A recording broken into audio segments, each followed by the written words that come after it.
Breaking news les gars, le pape ne serait pas mort le lundi de Pâques, mais il y a environ 2 mois. Voilà, il aurait été remplacé par un type qui aurait mis un masque. À ce stade, je pense qu'on est plus proche de Mission Impossible que du Vatican.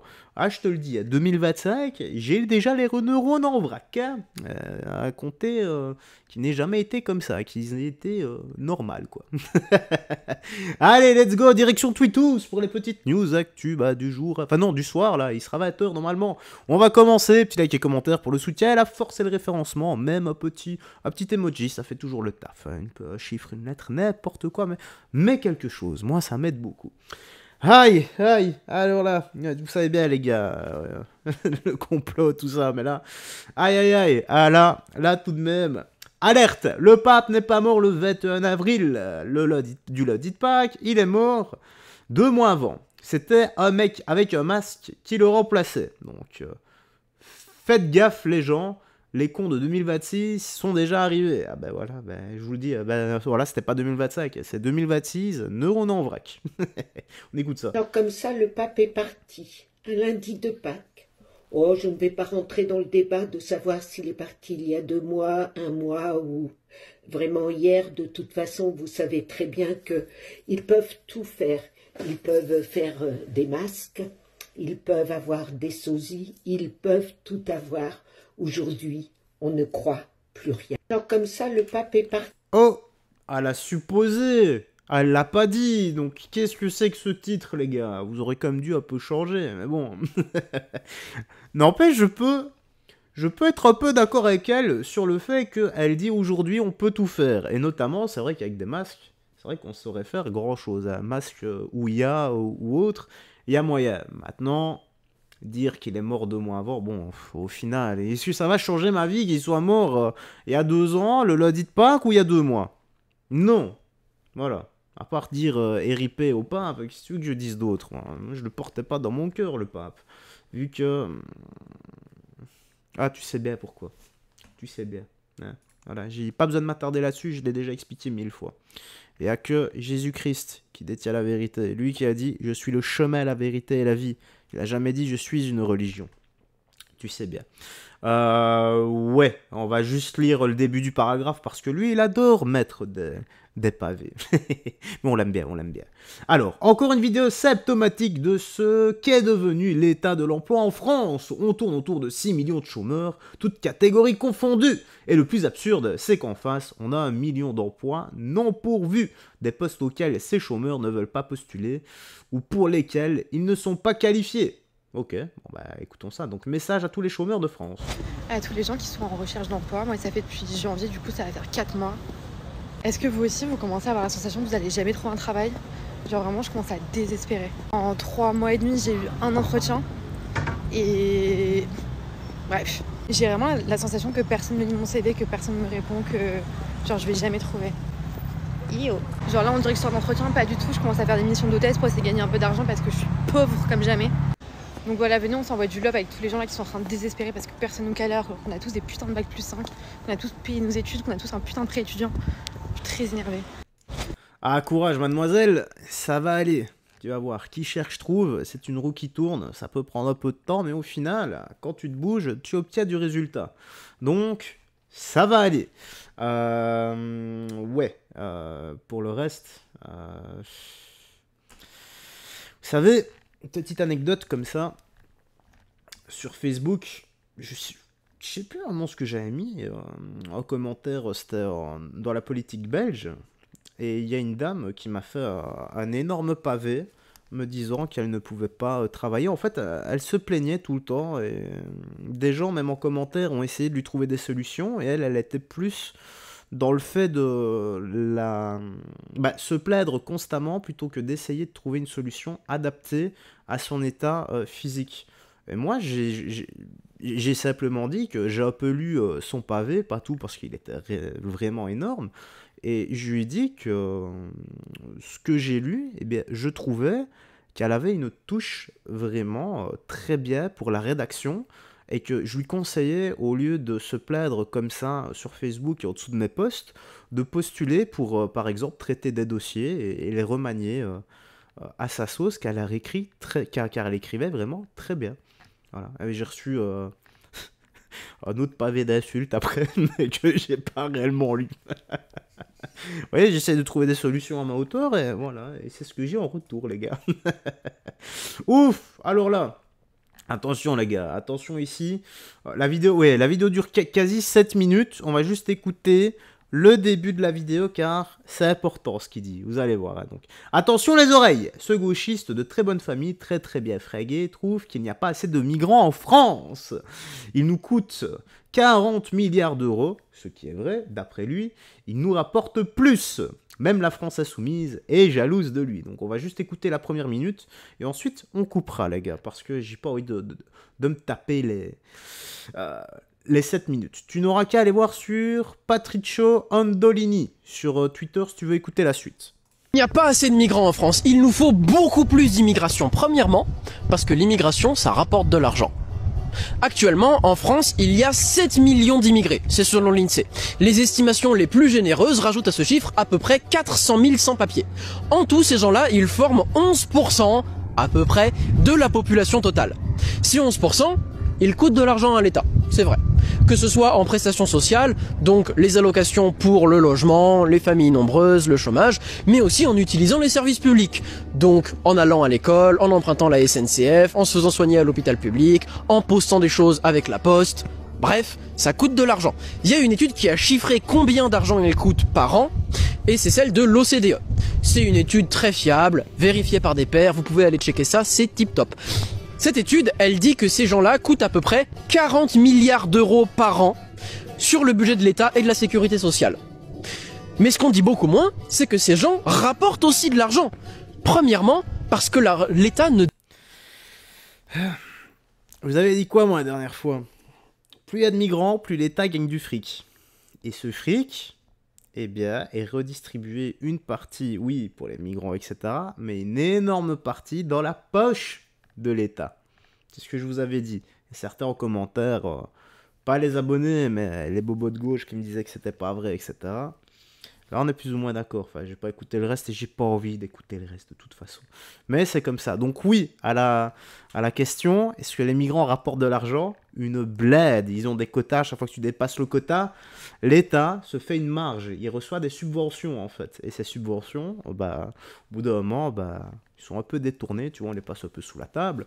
Et c'est des gros politicards qui les touchent. C'est comme ça. Ou le main event, ou des main event ici, ou là là c'est horrible, ou celui-là mon gars, ah là il y a de quoi péter des taux là. Écoute ça. Alors d'après ce que j'ai compris, le type passe au tribunal parce qu'il avait sa petite cousine mineure de moins de 15 ans. 13 ans au moment des faits, j'ai écouté la vidéo. Hein. Et c'est pas tout, apparemment. Donc elle serait tombée enceinte. Je vous laisse regarder le reste, c'est immonde. Donc victime de son cousin à 13 ans, elle tombe enceinte et la sanction va vous choquer.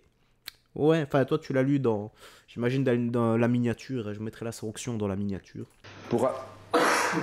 Pour avoir à Chaumembry, entre le 28 avril et le 15 mai 2007, commis une atteinte sexuelle sur Laura Dupont, mineure de moins de 15 ans, pour être née le 7 juin 1993. C'est ça les faits pour lesquels vous êtes renvoyé devant cette juridiction. Alors, la mère de Laura a porté plainte contre vous. Il a été constaté que Laura était enceinte.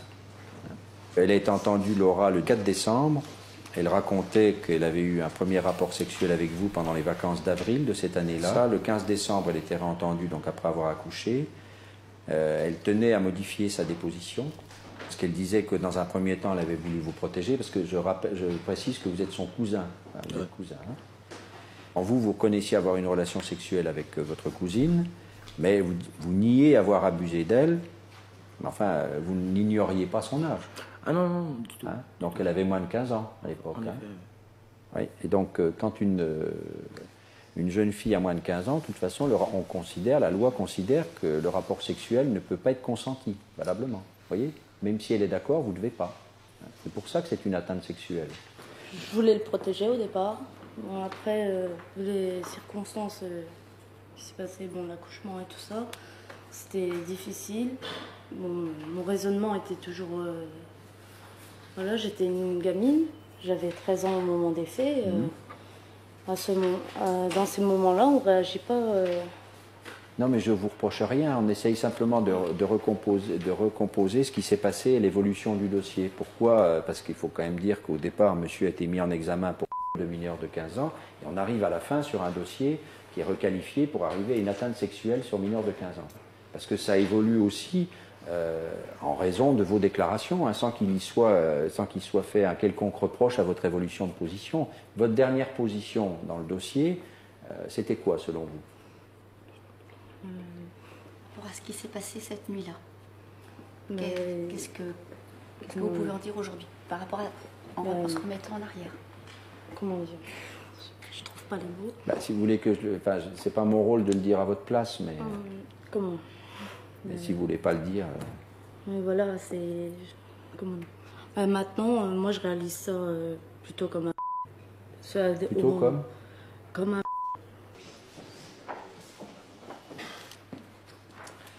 Alors, Monsieur Dumont, le tribunal, après en avoir délibéré, vous déclare coupable des faits qui vous sont reprochés. En répression, vous condamne à 8 mois d'emprisonnement, assorti d'un sursis mis à l'épreuve pendant 2 ans, avec pour obligation de travailler, d'indemniser la victime. Ces 8 mois d'emprisonnement, vous ne les exécuterez pas si pendant ce délai de 2 ans de mise à l'épreuve, vous respectez les obligations qui sont mises à votre charge. C'est pas possible. Mais c'est pas possible. Une histoire à gerber. Donc le type, il veut sa petite cousine qui a 13 ans. Le mec, zéro remords, il s'entartine les burnes à la vomaltine, c'est normal apparemment.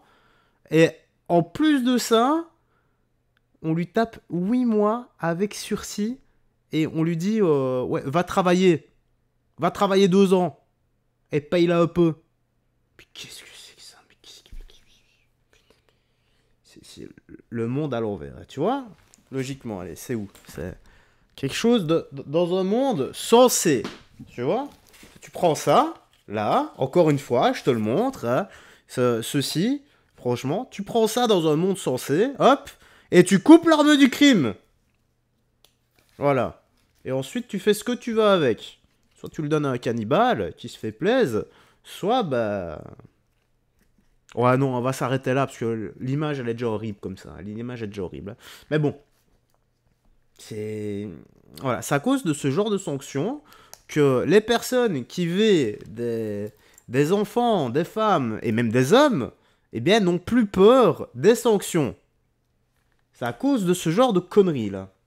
Incroyable. À vomir. Cette justice, je sais pas c'est qui est le plus gerbant, le plus dégoûtant dans l'histoire.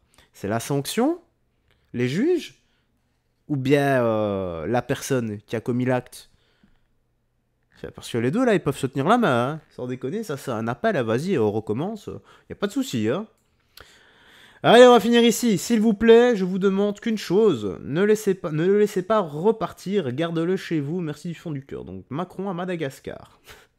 Une minute va de bonheur, à mon avis. Pour ceux qui ne sont pas au courant de la dinguerie, en fait, là, il y a Macron qui est en train de faire le tour de l'océan Indien et il est prévu qu'il aille à Madagascar le 23 avril. Alors, pourquoi il y a beaucoup de Malgaches qui sont choqués? Parce que on n'a jamais vu le gouvernement malgache aussi impliqué. Déjà, on va avoir un jour férié spécialement pour la visite de Macron pour que, bien évidemment, on ne voit pas les dingueries qui peuvent se passer de manière habituelle dans la capitale. Ensuite, il y a eu tout un programme de nettoyage des rues, de nettoyage des murs, de ramassage des poubelles, de réparation des routes, de remise en service du téléphérique de la honte. Le téléphérique de la honte, pour ceux qui ne savent pas, il y a 150 millions d'euros qui ont été investis par le gouvernement malgache pour pouvoir fabriquer un téléphérique. Alors que je rappelle, Madagascar fait partie des pays les plus pauvres du monde. 80% de la population qui vit sous le seuil de pauvreté, 40% de la population qui n'a pas accès à l'eau, 70% de la population qui n'a pas accès à l'électricité. Et pour ceux qui ont accès, il y a toujours des problèmes de délestage qui compliquent le quotidien des Malgaches. Madagascar est l'un des premiers pays touchés par le réchauffement climatique. Bref, on n'a jamais vu le gouvernement malgache aussi impliqué comme ça que pour le passage de Macron. Et d'ailleurs, Macron a très bien choisi sa date puisqu'il y a 130 ans, le 23 avril 1895, c'était la date du début de l'expédition militaire française à Madagascar avec le débarquement à Majinga. Et c'est en fait cette opération qui avait lancé le début de l'annexion de Madagascar pour en faire une colonie française. Bref, la visite pour renforcer les liens avec les pays de l'océan Indien, dont Madagascar, c'est plutôt une visite pour resserrer les chaînes. Ah, Macron. Ouais, enfin, s'il pouvait se perdre dans l'océan, moi, ça ne me gênerait pas, personnellement. Allez, tu me dis quoi? Toi, dans l'espace commentaire, que penses-tu de tout ça? Il y aurait d'autres à ajouter. Prends soin de toi, des gens que tu aimes, très important. Garde la foi, que Jésus-Christ te bénisse, et à demain pour d'autres news actu. Ciao, ciao!